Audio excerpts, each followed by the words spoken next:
أعوذ بالله من الشيطان الرجيم. بسم الله الرحمن الرحيم. والفجر وليال عشر والشفع والوتر والليل إذا يسر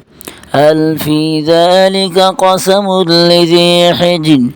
ألم تر كيف فعل ربك بعاد إرم ذات العماد التي لم يخلق مثلها في البلاد وثمود الذين جابوا الصخر بالواد وفرعون ذي الأوتاد الذين طغوا في البلاد فأكثروا فيها الفساد فصب عليهم ربك سوط عذاب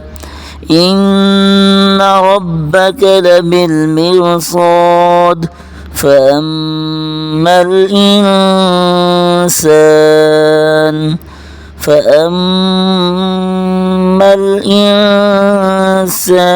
إذا ما ابتلاه ربه فأكرمه ونعمه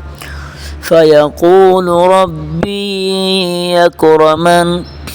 وأما إذا ما ابتلاه فقدر عليه رزقه فيقول ربي أهانن كلا بل لا تكرمون اليتيم ولا تحاضون على طعام المسكين وتأكلون التراث أكلا لما وتحبون المال حبا جما كلا إذا دكت الأرض دكا دكا وجاء ربك والملك صفا صفا وجيء يومئذ بجهنم يومئذ يتذكر الإنسان وأنى له الذكرى يقول يا ليتني قدمت لحياتي فيومئذ لا يعذب عذابه أحد ولا يوثق وثاقه أحد يا أيتها النفس المطمئنة ارجعي إلى ربك راضية